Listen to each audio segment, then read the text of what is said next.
Former President Fidel V. Ramos, former President Gloria Macapagal Arroyo, Excellencies of the Diplomatic Corps, Speaker Pantaleon Alvarez, Secretary Perfecto Yasay, and the members of the Cabinet, Executive Secretary Salvador Mijaldia, the members of the Senate and members of the House of Representatives, honored guests, ladies and gentlemen.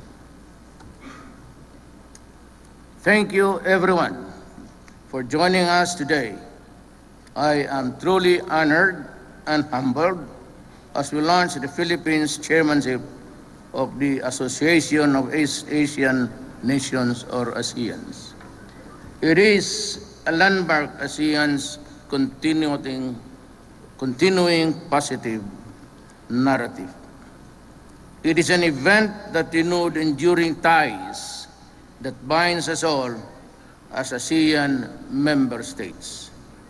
It is an occasion to affirm the shared aspirations and values which lead ASEAN to the future our peoples deserve. In my 7 months as president, I have had the privilege of visiting our brothers and sisters in the region. The warmth of the reception and the undeniable connections we encountered speak well of the inroads we have achieved since 1967, when the representatives declared the establishment of the association as a demonstration of an icon, the collective will of the nations of Southeast Asia bind together in friendship and cooperation, and through joint efforts and sacrifices secure for their peoples and for posterity the blessings of peace, freedom, and prosperity. At that time, people are speaking of the primary responsibility of Southeast Asia countries to strengthen the economic and social stability in the region. We recognize the need to ensure peaceful and progressive national development. We expressed our shared determination to ensure stability and security from external interference in any form or manifestation in order to preserve our national identities. 50 years hence, we see ourselves must change for the better. Lives have been improved, the march towards sustainable development and inclusive growth continue to take place. And we have established amongst ourselves good neighborliness that allow for secure and stable relations. But we also see in ourselves the very same burning desire to move forward together based on shared values. We see the very same resolve to work together for a world that recognizes interconnectedness and respects for the sovereign independence. This is one of the important lessons that ASEAN can hold to the Asia-Pacific region and our world. We too have learned many lessons. One of them is that unity and cooperation that have defined ASEAN over the last 5 decades will be crucial to our collective success. We realize that in truth there is still a lot of hard work to be done through transformation that will benefit our peoples in the region. I say to you today, in full humility, the Philippines, as ASEAN chair, will remain steadfast in upholding the ideals and values we hold dear and in working for the realization of our aspirations. We are committed to the building of a strong and resilient Asian community.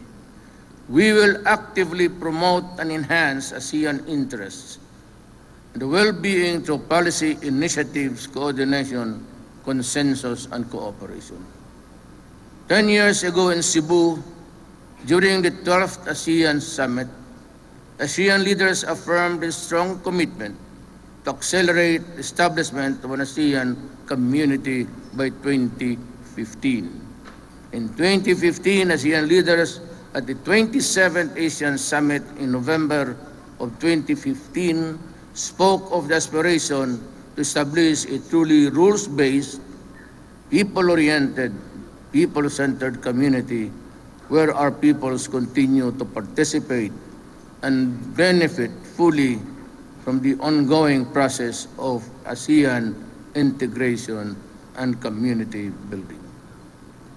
Today in Davao City, let us renew the solemn pledge to do all we can for the very core of our national and regional interest and our people. For an ASEAN citizen, the ASEAN community must provide opportunities for a truly better life. This is a life that has broken the bonds of dependence and ignorance. This is the life that has given opportunities for self-improvement. This is a life that is provided by a society transformed and reformed. We must continue working on a bigger, more open, more rules-based market for business and trade to thrive.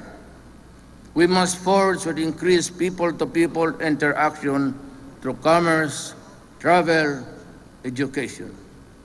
We must strive for a region that promotes and maintains peace, security, and stability. At the closing of the ASEAN summits in Lao People's Democratic Republic in September of 2016, I announced our chairmanship theme, Partnering for Change, Engaging the World.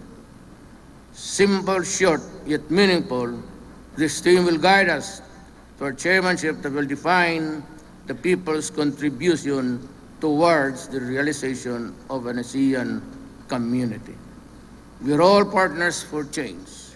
Since 1967, we have endeavored to work together to bring about positive change for the ASEAN's people. As a regional organization and as a community ASEAN at its disposal, the full-length complement mechanisms and initiatives that can significantly impact in the lives of our citizens.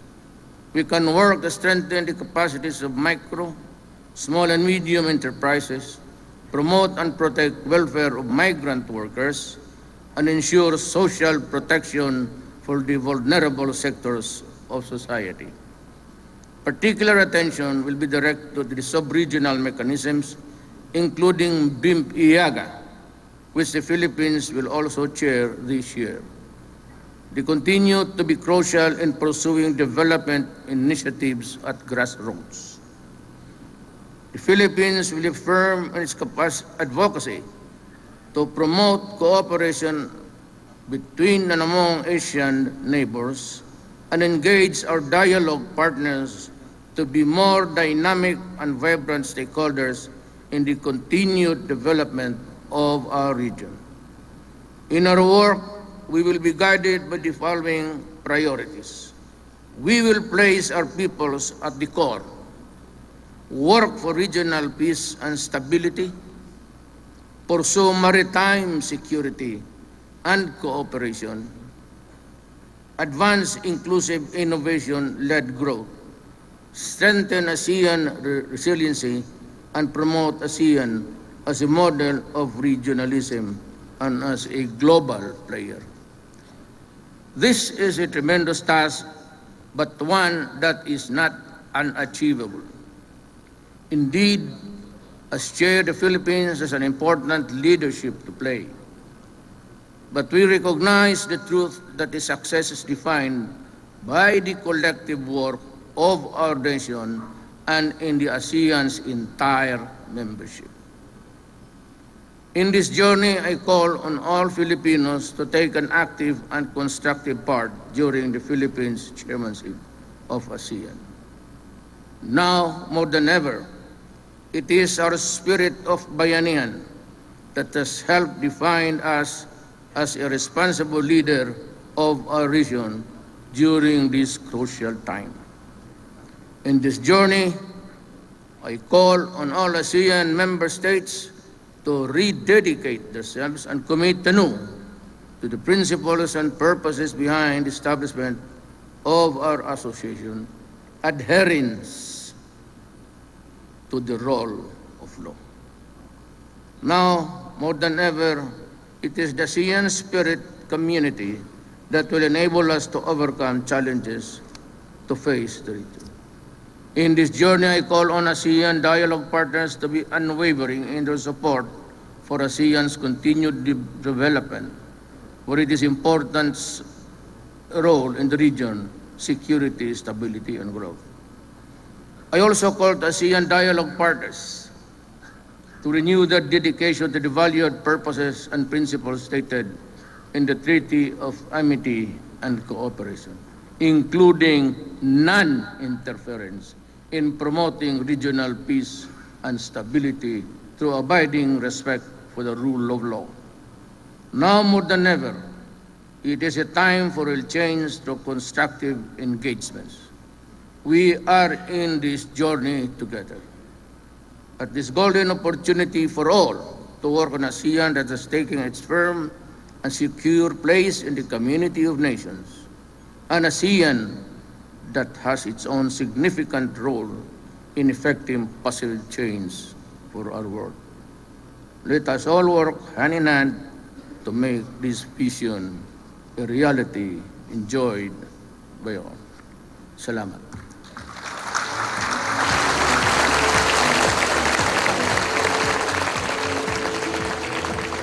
Thank you, Mr. President.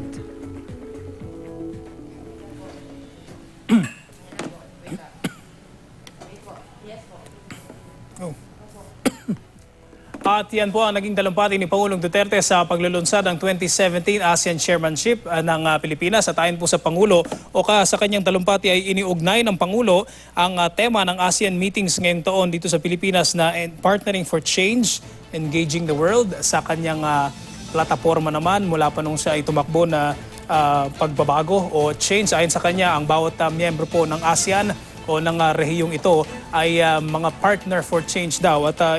At hinimok naman o inanyayahan ng Pangulo ang mga miyembro ng ASEAN na magtulong-tulong daw para panatilihin ang seguridad, ang stability, ang kapayapaan sa rehiyon at para raw maging model o maging modelo ng regionalism sa buong mundo ang ASEAN o ang Association of East Asian Nations.